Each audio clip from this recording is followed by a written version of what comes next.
Hey guys, I'm testing out my new Sony, my new Sony FDR-X3000.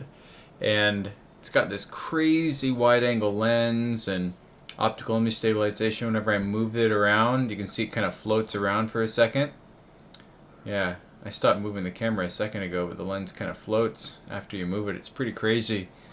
And I'm in a pretty dark room right now. I mean, I have one light source and then, my monitors are on right here. But I updated my helix, and today I actually put 68s to 14s on my guitar. Trying to practice playing with some heavy, thick strings again.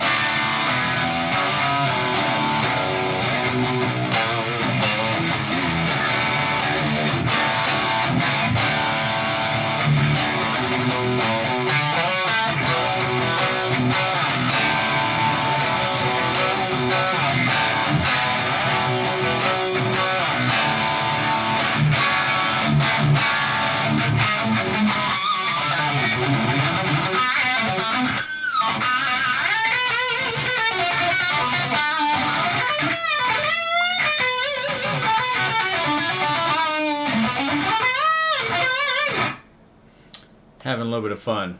So I'm going to test out. I actually got a couple of them so I could do some multi-camera videos. I'm going to see how they perform for when we're doing live band shots and stuff. And yeah, pretty impressed so far. I've still got a lot to learn in terms of how to use it, which is why I'm taking this video right now. And all the audio is just coming from the built-in mic, so who knows how good the quality is on it. A lot of the videos I saw online didn't have too much to compare it to other than like GoPro stuff, And I don't know how it rates against like professional grade microphones and whatnot. But there's a lot of solutions for that. I have a lot of microphones hooked up to my interface that I could probably use if I want to take like real videos and stuff. But yeah, I'm pretty impressed so far, and I got a ton of accessories for it as well. For like 20 bucks, you can buy just a crap load of accessories for these things. And half of them I don't even know what they're for. Like this one, I don't know, it's like a yellow dildo that has like a no, I don't know what it is. It's not a yellow dildo, but it has like this a mount for it so you can like hold it, I guess. But I don't really get it. It's just like a grip or something. Kind of useless. Or maybe it's useful, I don't know. The camera that I'm using right now is actually mounted on a gripper style tripod, which are cool. That's a really nice one too for how little I paid for it.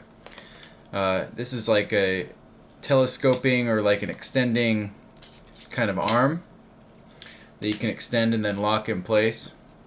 If I want to be one of those really annoying dudes at a concert taking video with my fully extended camera in the air.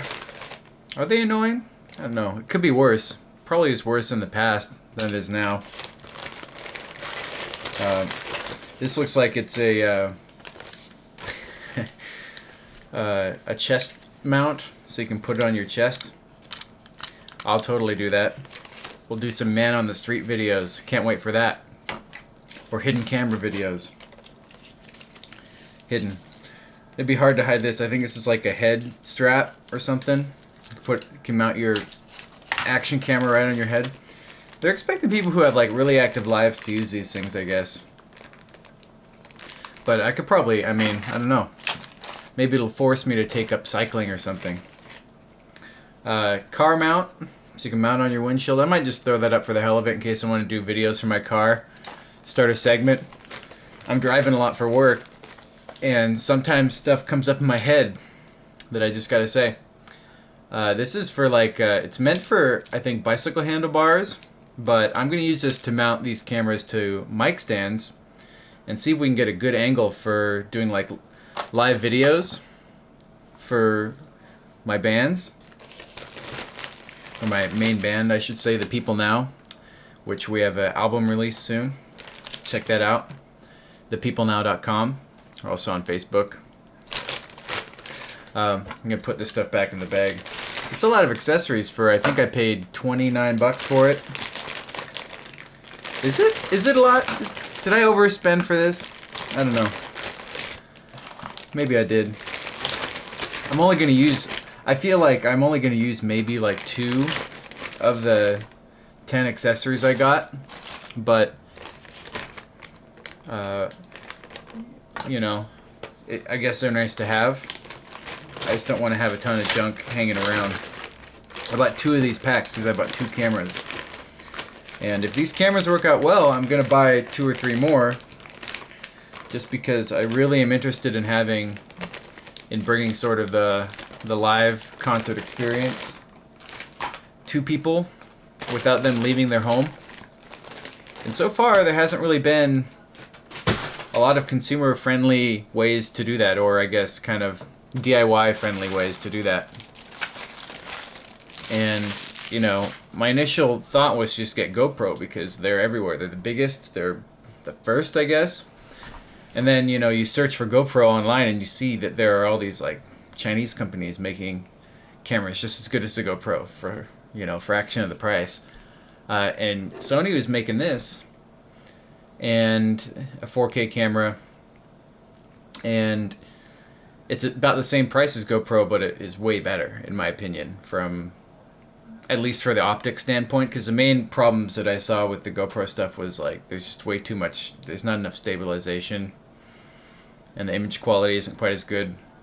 The videos look way more vivid on this, I think, and that's kind of my initial impression. You know, I just got it today, and this is like the first video I've taken with it so far, so I don't know. Anybody that claims they know anything about a product after using it for a couple of hours is pretty much full of shit. So I don't claim to know anything about it, except that I'm pretty impressed. I'm able to like pull up my tablet and pull up the app and like follow along, have like a video monitor with my tablet. So if we end up using these for like live performance, we can all put the app on our phones or whatever and mount our phones right on the mic stands and have like a monitor basically, like, so we can make sure that nothing's like going wrong with the camera and whatnot. As far as the 4K is concerned, whether people have 4K monitors or not, it's nice to have the 4K just because it'll probably look better if you downscale it, if you want to, you know. And I think eventually, you know, looking at the price of 4K TVs and how much they've dropped in the last couple of years, it's only a matter of time before there's just a ton of 4K content out there. So it just kind of makes sense to get 4K. That was kind of a question that I've had for a while, and it just seems like the time is right now, you know. But you know, you look at the quality of like a really high-end 1080p camera versus kind of a consumer grade 1080p camera, and it's like night and day. Like yeah, it's 1080p, it's, you know, 2.1 million pixels, but it looks like crap. So you're really only as good as what your optics are at the end of the day. The resolution it matters, but it's only one. There's a lot of moving parts when it comes to that kind of stuff. So anyways, I'm impressed with the quality here. You know, my light source, again, it's one light, you know, right over there. That's my only light source, and it's my exposure is kind of bumped up quite a bit, so it you know, that's why it just looks like this this god ray over there, this beaming kind of infinite white light. But it's you know, I bumped the exposure up a little bit, and it kind of makes the picture look a little bit less dark than it would be otherwise. And I'm pretty satisfied with kind of just the initial shots right from this, what is an otherwise dark room. And my main comparison to this would be like a C920 webcam that I've been using that I've liked a lot, and for some podcasts and that kind of stuff. And these are definitely going to be a step up or a step in the right direction for doing the video podcasting stuff. So, but I mean, I never thought the video is really all that interesting for podcasts, but I mean, I'm figuring I might as well just try it, you know. Okay, that's been a nice little rant. I think gone on way too long. Thank you for watching. Bye.